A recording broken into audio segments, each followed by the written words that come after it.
जय भीम. आमचे मित्र प्रकाश मोहळे यांनी एक कविता लिहिलेली आहे.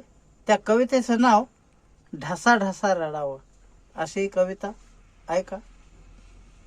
बिनधास्त उठावं आणि कोणाच्याही बाजूला जाऊन बसावं.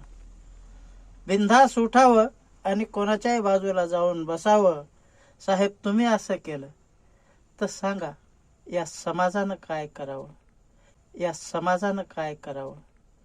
डॉक्टर बाबासाहेबांचं रक्त आहे म्हणून, डॉक्टर बाबासाहेबांचं रक्त आहे म्हणून सांगा, आम्ही गप्प बसावं? होत आहेत अन्याय अत्याचार, अजून समाजानं किती सोसावं? अजून किती सोसावं? आता तुम्हीच सांगा साहेब, न्यायाच्या आशेने समाजाने कोणाकडे बघावं? आता तुम्हीच सांगा साहेब, न्यायाच्या आशेनं समाजाने कोणाकडे बघावं?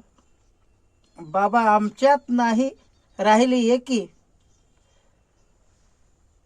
दुःख आम्ही कोणाला सांगावं? दुःख आम्ही कोणाला सांगावं? कोणीही उठावं आणि गिधाडासारखं आमच्या आया बहिणींच्या मागं लागावं. कोणीही उठावं आणि गिधाडासारखं आमच्या आया बहिणींच्या मागं लागावं. शेवटी मनाला वाटते चैत्यभूमीला जाऊन डॉक्टर बाबासाहेबांना घट्ट मिठी मारून खरंच ढसा ढसा रडावं, ढसा ढसा रडावं, ढसा ढसा रडावं. जय भीम. नमो बुद्धाय. जय संविधान.